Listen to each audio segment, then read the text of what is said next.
85 ku 100 byamaze ddo mujjamu obwesige. Gwe toyinza kera ku makya n'oŋŋamba abantu bo abakulonda bali mu basenda babagobye we bakolera. Abaana bangi bayirawo Honorable Shamimu Malende omubiri wano ku bya kaadi nga Zahara lirika mutwala paka ngende yamulabira ebigere byababitemako naye banange Shamimu oli mubi madeni ngatuwumba mu kubeera nga alwala nadda n'awona mu konga ogaba kaadi kutuuse n'awona nga okulonda bwe kuli naddamu n'alwala nga kuwedde ate n'awona. Obulwadde bumubalira mu TV. Thank you so much abatulaba omulundi ogusookera ddala nga omukulu ono mulaba for the first time. Njagala kukakasa nti munnamawulire munnange era nga byakola abimanyidde ddala bye tugenda omubuuza ebibuuzo bye tubuuza abiddamu nga munnamawulire ate era omuntu akola research ku bintu eby'enjawulo. Tugenda kutunulako ku nsonga za munnanopu Shamimu Malende. Ono nno ekigambibwa mbu buli webaawoko obwetaavu obuva mu bantu nga bamwetaaga talabika, so nga ate era wabaawo ye byeyeetaaga alabika. Ku mulundi guno yakomyewo okuva mu gyabadde ajjanjabibwa ebbanga ddene bambi ng'anyigirizibwa okuva yakubwa mu paliyamenti. Naye era omugambo mungi guzunga ku social media okwo, njagala tuyiteyoko ate era olwo n'enteekateeka ezigenda mu maaso ddala mu kubeera nga bagita swearing in okulayira omukulu. Droni zituyitako wano ne wano. Kiyinza kuba kitegeeza ki mu ssaawa zino naddala nga tuli mu nteekateeka z'okubeera nga tugenda mu kisanja ekiddako. Omukulu Deni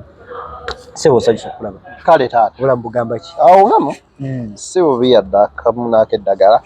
nkulaba nkulengeredde eri ne mmanya ddala bulungi naye wabalawe butambula. Mwino Uganda buyinza obanga bwewabubala eno Uganda okaaba bwose mbuuliza ku balabiba aba Focus TV yambi mwebale tulaba mwebale twagala okutulaba kitegeeza mutwagala kuba totwagala kiri gy'oli munnange okwagala kuba mutima gwa muntu oyinza okulaba noga nfaananidde bubi noonyayo abakufaananira obulungi olabe kwabo naye bw'obanga oyagadde tulabire ddala bulungi nedda olaba adde si kirungi kusiba muntu mu mbeera. Manyi lwaki abantu beekyaye nti bakayanidde nnyo enkyukakyuka bwe babuze ne basalawo okwekyawa. Kati baddira n'abo bennyini bebakuba babatunuzaamu ensonga ya munnanopu mukwano gwe nnyo Shamimu Malende. Wabula kinkunoonyeza off camera emboozi zoyogera ku mukyalo ondaga mukwano gwe nnyo. Y'omu ku babaka abatini b'enjagala azine ku mutima nga mbaagala olw'ebikolwa byabwe. Yes. Shamimu Malende ono bwe yajja mu Parliament ey'11 y'omu ku babaka oba abantu abaali babuusibwabuusibwa abantu be baali basuubira nti tebalina kye basobola kubeera nga bakola. Ne bwe twali tugenda okunoonya akalulu 221 abantu bangi bagamba nga oyo omwana omuto era oyo bambi mukazi wattu anaakola ki talina kyajja kusobola. Nga munnamateeka eyali amaze okubeera nga graduating n'agenda ku LDC n'akola bulungi n'avaayo n'afuna license y'emukkiriza okukola yasalawo n'akwata profession ye as a lawyer n'agamba kanjiteeke mu struggle ngende mbe nga ate neenyigira mu nkyukakyuka mpolereza abaana be bakutte eno n'eri era nga twali twamukazaako maama w'abasibe ti buli wamu we yabeeranga. So let alone ebintu ne bikyuka ndowooza tatugenda okugenda mu kuyingira mu Parliament eye-12 nga y'omu ku babaka ab'opposition ateekeddwa ku ntandaalo n'okubeera ng'akyayiwa. Ekiyinza okubaamu ebibuuzo ebingi by'oyinza okwebuuza nga munnayuganda nti bino byazze bitya okutuuka wano. Anyadde agamba mukyalo ono bambi mulwadde maze akabanga nga mulwadde okuva ku bikonde yebakuba mu Parliament okuva ku bikonde bye bamukuba mu Parliament n'atwalibwa mu Gakani awo e Kenya Agakani hospital okulaba nga bamukola ki bamwekebejja so ye mubaka yekka amenye record mu kubeera nga alwala nadda n'awona mu konga ogaba kaadi kutuuse n'awona nga okulonda bwe kuli naddamu n'alwala nga kuwedde ate n'awona oba obulwadde bumubaliramu ebyo ebiseera ate n'awona nga okulayirako kazeeki kutuuse. Anyway, byonna obyebuuza ayinza okuba nga byamagero bya Katonda nga yesi yakyagala wabula kibawo ekityo n'olwala n'owona n'olwala kati nga obulamu bwe bambi butambulira awo bwe butyo. Anyway, Honorable Shamimu Malende omanyi ade Nuupu tugibabe nga ekimuli ekirungi ekikulidde wakati mu maggwa. Being that nti kiri mu maggwa, yes, buli ali eyo yeegomba okubaako kyajjako era nga bw'ofuna chance tolemererwa kipulaginga off ye NUP n'ababaka baayo. So Honorable Shamimu Malende, being that she's one of the brilliant and intelligent women in the parliament, abadde raising eddoboozi lye ya attracting, it's like nga bw'olaba ebimuli bwe bya-attracting enjuki, attracting ba mafias mu byobufuzi bangi. Oyinza mugeraageranyako ne Nakimuli? Anyway, Ngabe yabadde, she has been very active. Yeah, oyinza omugeraageranya naye ate n'otabatuusa wali eri kubanga Nakimuli kyabadde alina ndowooza kyabadde asinga ku Malende kimu kubeera muwulize ennyo eri ekibiina. She has been a kind of a person asobola okonsultingako ku bakama be ng'alina kyagenda okukola butereevu. Naye gwe weebuuzeebwa ekibuuzo mazima amatuufu. Tulabyeko Nambooze ng'ali ku kitanda bwe bamukuba emiggo ne bamumenya omugongo, naye era bwe wajjanga ensonga ng'ekwata ku Buganda ng'olaba Nambooze ogenda oyita ku mukutu gwa Facebook ng'awandiise ne bannayuganda beebuuza ekibuuzo ne tutuuka n'okufiirwa omubaka mu pate gwe Shamimu Malende n'otavaamu yadde ekigambo anti nga mulwadde. Obulwadde buli waabwe awonyereero ali mukoma tosobola kwogerera mukoma. Ebintu ekisirusiru ebyo adde nabigaana. Teriiyo muntu mulwadde abadde ali mu kufa ng'olwaleero yazze mulamu ng'agenda ayagala kubeera ng'alayira. Bana let us be sincere. Bannabyabufuzi mukozesezza omuntu asobola okuwona mu kaseera never mukozesezza nnyo abaana b'abannammwe ne mumala obbasula mu ntate ne mugenda maaso n'okubanga mubata. Abaana bangi baayirawo Honorable Shamimu Malende omubiri wano ku bya kaadi nga Zahara Lirika amutwala paka bwe bamushifutinga ne bamusuula e Makindye. Kaakati ddala bw'otunulamuko ku baana abaayiwawo omubiri nga 10% ku bo balina mu makomera nga akomyewo anunule n'abasibe ye ku nsonga z'amateeka Honorable tagooka amala gamugjawo. Nedda ekigambo mugaati kizitowa. Shamimu Malende ayinza oba yalidde omugaati ng'era abaana bwe bajjanga boogera ekyo tokikola. Nedda era ebitundu 85 ku 100 byamaze dda omugyamu obwesige. Gwe toyinza keera ku makya n'oŋŋamba abantu bo abaakulonda bali mu basenda babagobye we bakolera nga tovaamu ddoboozi yadde gamba nti bannanga abantu bange mubaleke banange muyambe kuba abantu bange lwakiri mubafunire we mubateeka amataba gago gazze madde nga kwongererezaako.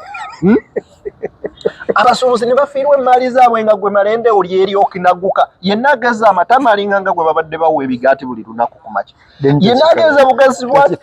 Malende watandise muli mukwano gwenyu. Wuliriza nedda ebirungi n'ebibi byogerwako naye amazima amatuufu tubadde nga tukucelebratinga as a hero naye mu Kampala wano naye tugenda kutuuka okulaba nga yeggwa omu ku babaka bebeevuma. Esawe olaba obukyayi abaana bwe balina ku babaka nga Sewanyana. Sewanyana yakola musango ki biri munda mu kibiina be bamanyi bafaadi n'alyoka ataaji akyusa olutanga yali ameka 5. Essaawa yonna ogenda kuwulira nga Shamimu balina omuwendo gwe bamutuumye obana amutuma bayinza okukeera ku makya ne bamutuma kawumbi oba ne bamutuma 3 billion ojja kuwulira nze nkubuulira era Malende y'omu ku babaka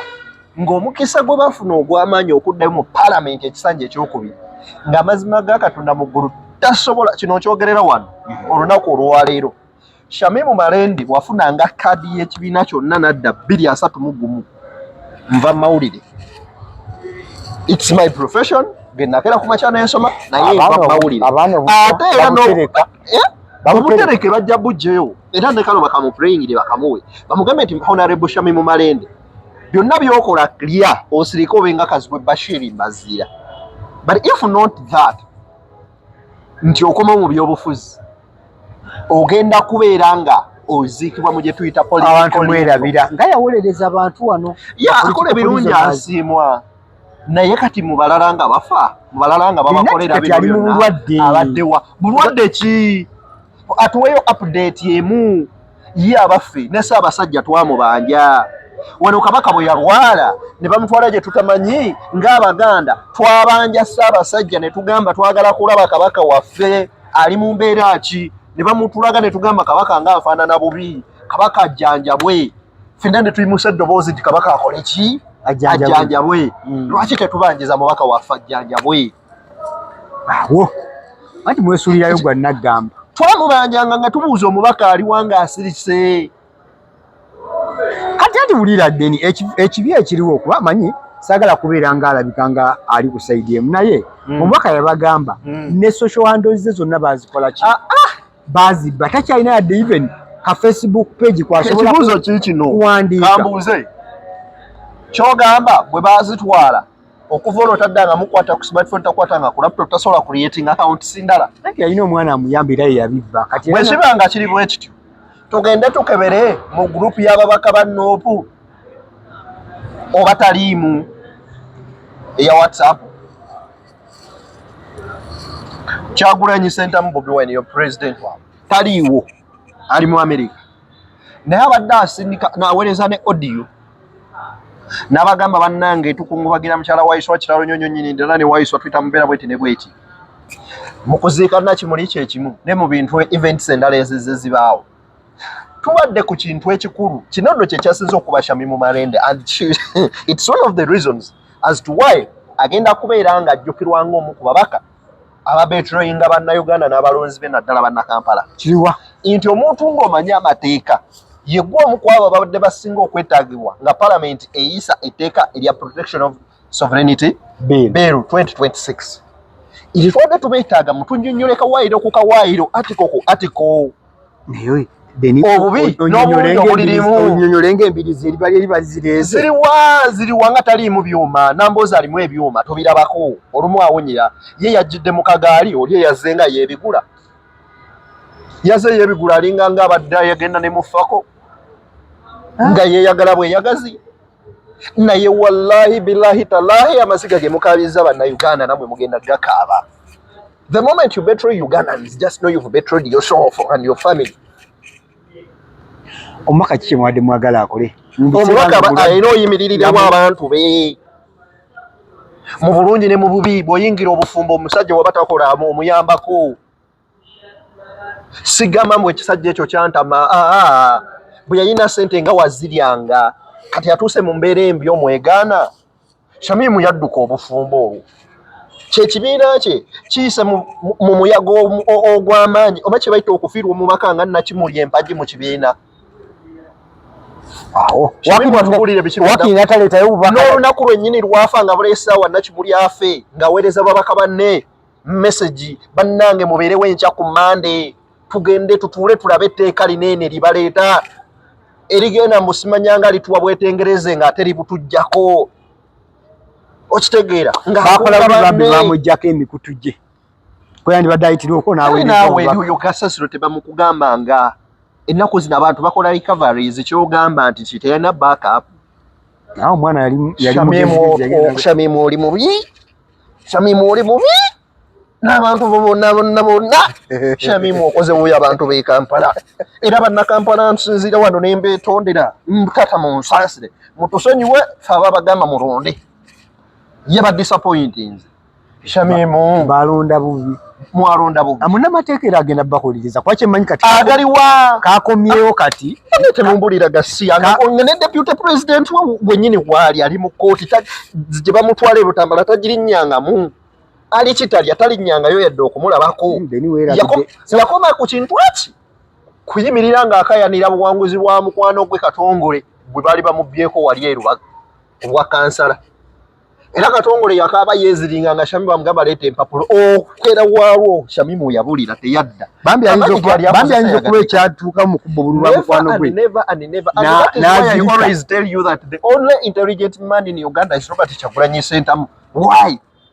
He said never trust politicians because any moment they can change. Naye yennyini akugamba nti bw'olaba nga nvudde ku mulamwa gw'okkiririzaamu naawe twawukane gwe bw'omulaba nga byakola bikyamu mwawukane kakati ekyamazima matuufu Shamimu ne bannayuganda tuli tuti gwe toyinza tugamba nti okomyewo okulayira okomawo leero ng'etteeka baliisiza jjo oli mubi nze nasirabanga na mubaka mubi bw'ati mutusaasire abatulaba Shamimu ku ekyo kye yakoze ebibi byatuuseeko asinze n'empuuga otuwamu kati mpuuga asinga ddala kati Shamimu Malembe ebibi ebibiri bikirana naye mpuuga mulungi nnyo ebibi bikirana obugeregeka nnyo kuwulya nazaawo nti empewo egize nazaala tuli mu kwalula baana mpuuga asingira ddala kati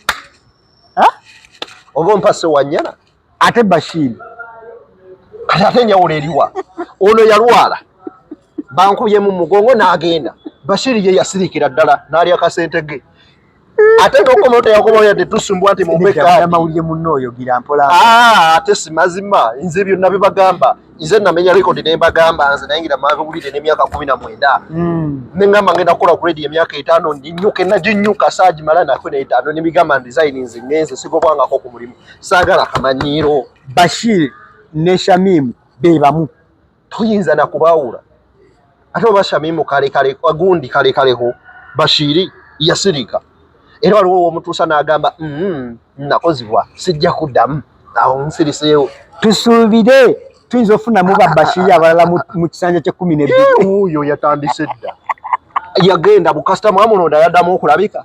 naye mazima tosobola keera ku makyanga bakuwa akalulu bali muyaye maama woowe bantwala amazzi gabitutte n'otavaayo kugamba bannaye gavumenti mu compensating abantu bano ate naawe awo nyinza nange okatunulamu wakati funewo munnamawulire akwateka vidiyo kate ng'oli ku kitanda otudde oli bwoti nga bwe yabukolanga abantu bange ab'e Kampala bino byonna bijja kuggwa era omubaka mmwe Shamimu Malende people power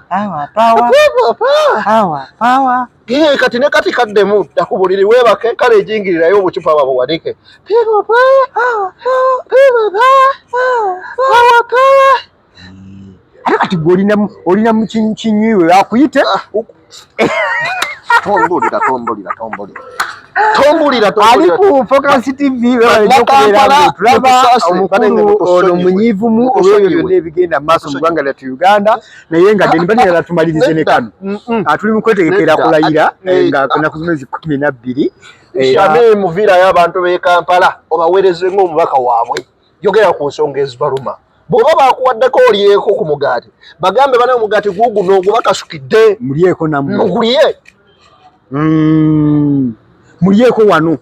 mazima ddala pulezidenti wona awaŋŋanguka ali ku mawanga nga tosobola nagamba bane omukulembeze wange ekyo nakigambidde ni mikutu wa Buganda wuli wali eri mu show yaffe eno deni mbadde